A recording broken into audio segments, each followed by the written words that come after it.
Olha, em 2020, o mundo estava simplesmente desesperado por notebooks. E no meio dessa demanda frenética aqui no Brasil, um modelo específico não só vendeu bem, ele dominou tudo. Essa é a história cheia de reviravoltas do Lenovo IdeaPad S145, um protagonista que chegou ao topo e depois teve uma queda espetacular.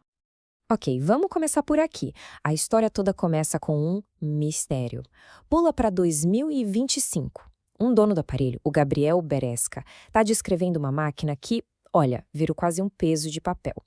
E é exatamente aqui que a nossa investigação começa. Como é que se chegou nesse ponto?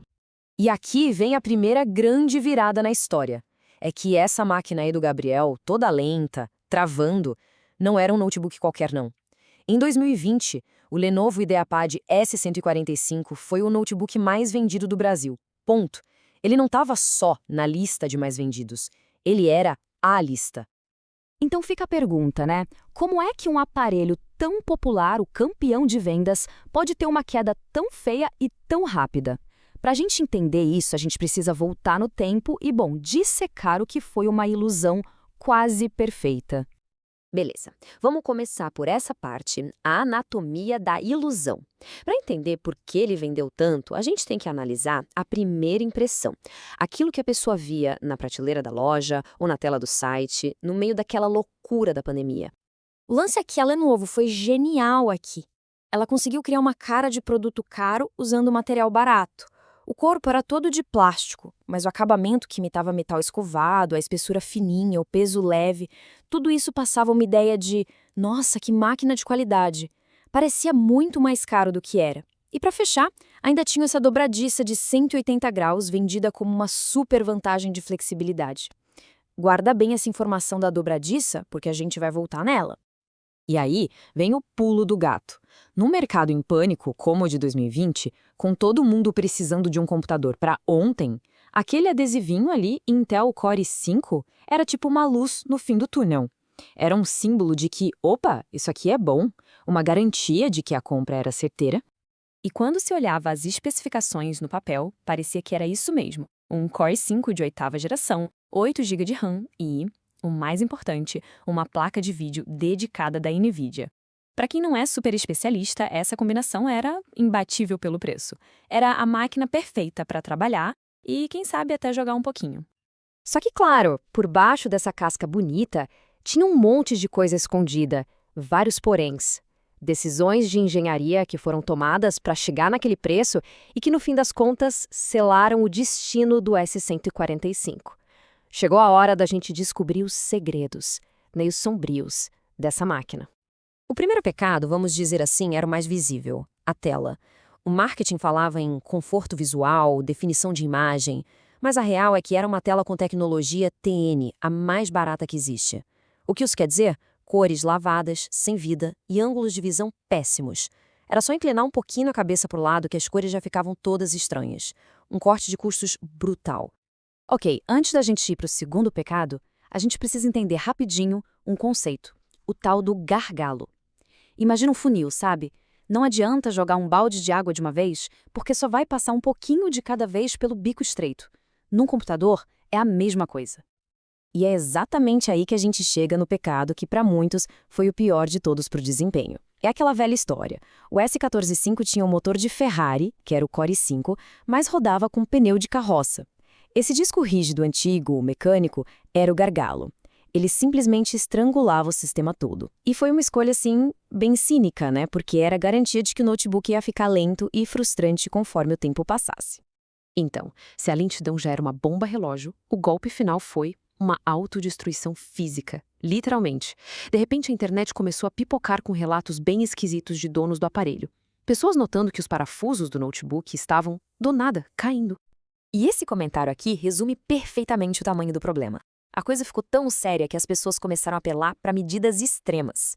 Gente, usar supercola para consertar um notebook não é normal, né? É um sinal claríssimo de que tinha algo muito, mas muito errado no projeto. E a causa disso tudo? Um erro de projeto. Um erro de engenharia mesmo. A dobradiça de metal era forte, só que ela era parafusada nos encaixes de metal bem pequenos, que por sua vez eram presos no lugar por plástico. Plástico frágil. Aí, no abre e fecha do dia a dia, o plástico ia rachando, os encaixes se soltavam e pronto. A estrutura toda ia pro beleléu. E lembra daquela dobradiça de 180 graus, a tal super vantagem?